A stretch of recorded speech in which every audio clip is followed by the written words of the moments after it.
Vamos a ver en este video el impuesto que causó una invasión norteamericana a nuestro país. Y no estamos hablando de la operación causa justa, como le llaman ellos, estamos hablando de algo distinto a la invasión del 89.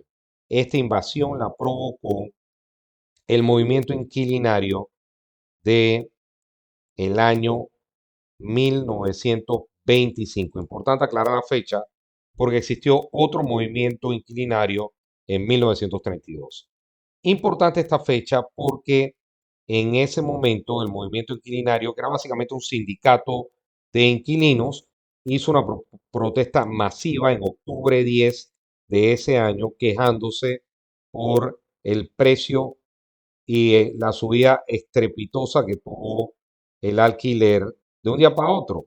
Y esa subida fue tan grande que provocó que no se pudieran pagar los alquileres. Esta es la Boyacá, una casa de alquiler de esa época, en calle 13 de Santana. Santana y El Chorrillo eran barrios populares como estos, donde había una tienda abajo, gente viviendo arriba.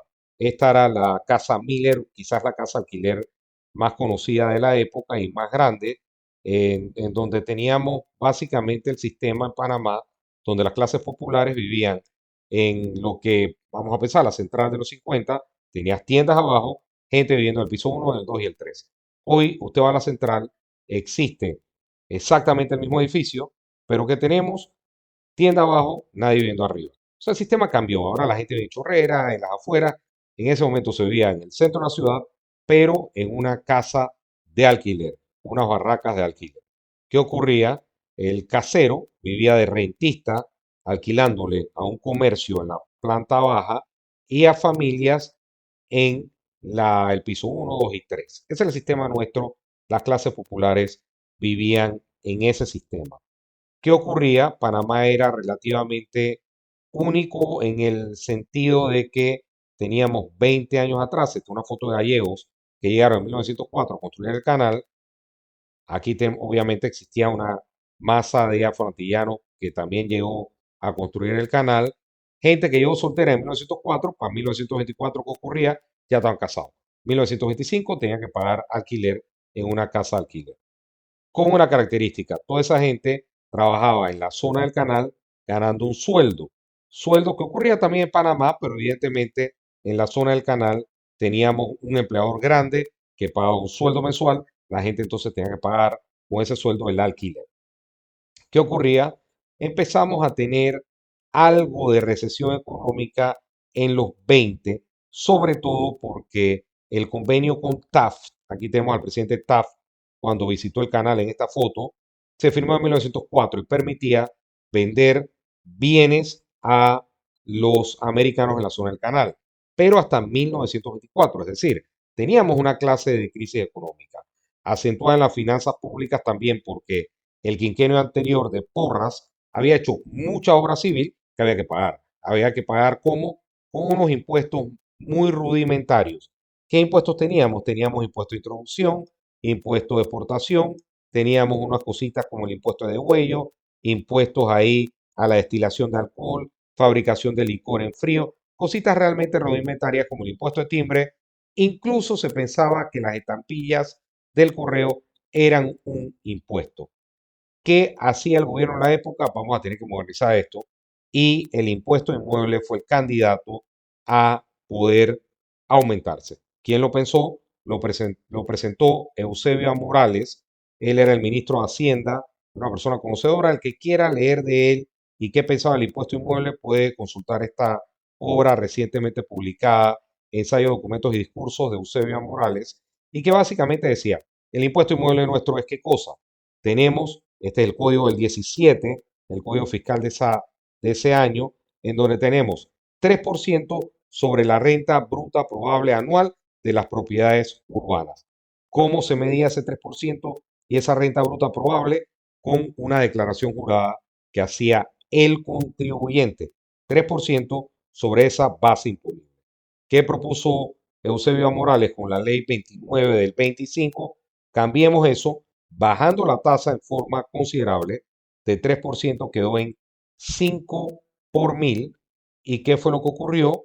Ocurrió entonces que La tarifa bajó, pero la base imponible cambió. ¿Qué quería el gobierno? Y efectivamente así lo pusieron en una ley. Creemos un catastro, no hay que estar declarando estas cositas por ahí una vez. No, vamos a hacer un catastro, como lo conocemos en el resto de los países, donde se registran las propiedades y su valor. Y ahí entonces la tasa cambió de 3% sobre la renta estimada a el 0,5 sobre el valor catastral. Un cambio de importancia. Y por eso no solamente hay que ver la tarifa, hay que ver la tasa imponible. Porque ese 3% era sustancialmente menor a el 0,5 o 5 por mil de la nueva Ley 29 de 1925. Reacción del casero, en palabras de Tomlinson, una persona que estudió este fenómeno, excedió el aumento el 25 y hasta el 50% sobre el precio de las habitaciones. Es decir, había un aumentito por ahí de impuestos de algo de consideración, pero el aumento fue totalmente desproporcionado de parte del casero. ¿Qué ocurrió? Estas son las palabras de Galileo Solís, uno de los defensores de los inquilinos, en un proceso judicial que después ocurrió.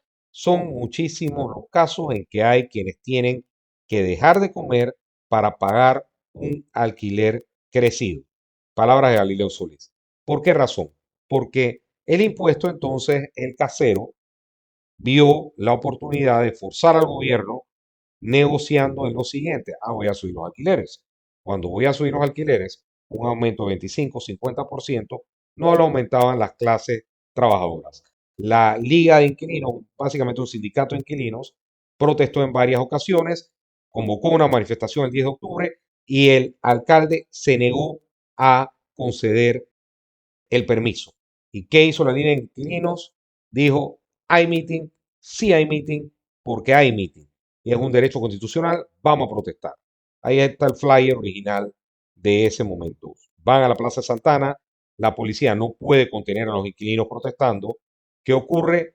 Tiene que llamarse refuerzo. El mismo alcalde Mario Galindo va y reta públicamente con una pistola en mano a uno de los líderes de los inquilinos. El líder le dice, dale, dispárame, se forma un tropel ahí y la circunstancia se salió de control, a tal punto que el presidente de la época, Rodolfo Chiari, entra en pánico el gobierno y a qué tuvieron que recurrir, una decisión muy lamentable desde el punto de vista histórico, que vengan los gringos a poner orden.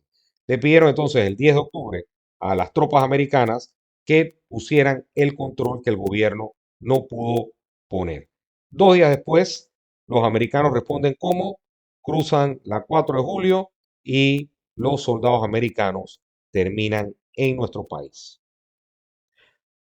Una invasión muy triste que hizo que los americanos literalmente acamparan, una tienda de campaña por ahí y por allá, en el Parque de Santana, en el Parque de Lesseps, que ya no existe, lo que hoy es la Asamblea Legislativa. Se tomaron las 5 de mayo, aquí está la Casa Miller al fondo. Se tomaron entonces las calles de la ciudad de Panamá para restablecer el orden por esta invitación que hace lamentablemente el gobierno nacional para que exista una invasión. Invasión americana provocada por quién? Por la ley 29 de 1925, que subió el impuesto inmueble de 3% sobre la renta presunta a 0,5, 5 por mil del valor catastral, provocándose entonces un aumento estrepitoso en el precio de los alquileres. El gobierno entra en pánico y llama a los gringos para que nos invadan. Si te gustó este video, visita Momento Fiscal, visita mis redes sociales, compártelas en WhatsApp, visita entonces mi canal de YouTube Momento Fiscal.